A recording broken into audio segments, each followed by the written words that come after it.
পুকুর ভরাট রোধের সক্রিয় ভূমিকায় জেলা প্রশাসন। এর আগে রমেন্দ্রপল্লীর এক পুকুর ভরাট আটকানোর পর এদিন প্রশাসন নজরদারি করতে আসে বক্সি পুকুরে। শুধু নজরদারি নয়, পুনরায় পুকুর করার নির্দেশ দিলেন তারা। ইতিমধ্যে দুর্নীতিতে জিরো টলারেন্সের বার্তা দিয়েছেন রাজ্য সরকার। তারই অঙ্গ হিসেবে রায়গঞ্জ শহরে অবৈধ পুকুর ভরাট নিয়ে নড়েচড়ে বসেছে প্রশাসন। রায়গঞ্জ শহরের বিবিধ সমস্যার মধ্যে অন্যতম পুকুর ভরাট। বারে বারে শহরবাসী এই নিয়ে সোচ্চার হলেও বিগত সরকারের আমলে কোনো সুরাহা মেলেনি বলে জানিয়েছেন। নতুন সরকার ক্ষমতায় আসার পর থেকে পুকুর ভরাটে লাগাম টেনেছে। বুধবার বিকেলে রায়গঞ্জ মহকুমা ভূমি সংস্কার আধিকারিক মোহাম্মদ মনিরুদ্দিন আরও বেশ কিছু আধিকারিক ও পুলিশ প্রশাসনকে সঙ্গে নিয়ে লাইন বাজারের পার্শ্ববর্তী বক্সি পুকুর পরিদর্শনে আসেন। এর আগে শহরবাসী বারে বারে অভিযোগ করেছিলেন এই পুকুর ভরাট হওয়ার কিন্তু লাভ কিছু হয়নি। এদিন পরিদর্শন শেষে মোহাম্মদ মনিরুদ্দিন বলেন, এই পুকুরের অধিকাংশ অংশ ভরাট হয়ে গেছে। প্রায় 2 একর 15 শতক জায়গা জুড়ে এই পুকুরটির এখনো চরিত্র বদল হয়নি। রেকর্ডে যাদের নাম আছে তাদের নোটিশ ধরানোর উদ্দেশ্যে এখানে এসেছেন বলে জানিয়েছেন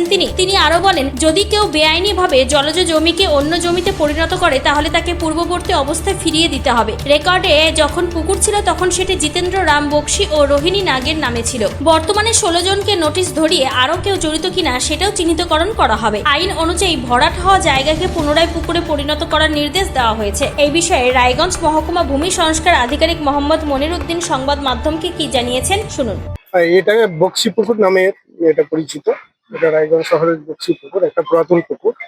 এখানে আমরা আজকে ভিজিট করতে এসেছি। এর আগেও ভিজিট করে গেছি, দেখলাম যে এখানে অধিকাংশ অংশ ভরাট হয়ে গেছে। সেই ভরাট হওয়া অংশগুলো যে যাদের নামে রেকর্ড আছে বা যারা রেকর্ড কেনেন তাদের নামে আমরা কিছু আইডেন্টিফাই করেছি এবং সেই নোটিশ আমরা তাদেরকে কুর্সি ফাইলের নোটিশ আমরা আজকে ধরাতে এসেছি। নোটিশটা কি বিষয়? নোটিশটা এই বিষয়ে যে আইনি যেটা বলা আছে, যদি কেউ বেআইনি ভাবে কোনো ওয়াটার বডিকে অন্য ক্যারেক্টারে যদি ট্রান্সফর্ম করে, চেঞ্জ করে, তাহলে তাকে 4C5 ধারায় একটা নোটিশ দিলে তাকে রেস্টোরেশন করার কথা বলা হয়। আচ্ছা, পূর্বের অবস্থায় যাতে ফিরিয়ে আনতে হয়। প্রশাসনের এই পদক্ষেপকে সাধুবাদ জানিয়েছেন শহরবাসী। উত্তর দিনাজপুরের রায়গঞ্জ থেকে শ্যামলেশ তরফদারের রিপোর্ট, টাইমস 14 বাংলা। আরো নিত্য নতুন ভিডিও পেতে এবং তথ্য জানতে আমাদের ফেসবুক পেজকে লাইক ও ফলো করে রাখুন। সেই সঙ্গে টাইমস 14 বাংলার ইউটিউব চ্যানেলকে সাবস্ক্রাইব করতে ভুলবেন না।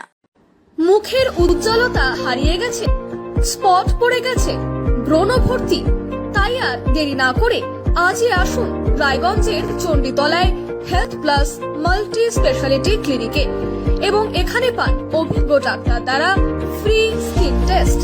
আরো বিস্তারিত জানতে যোগাযোগ করুন 9674895169 এই নম্বরে।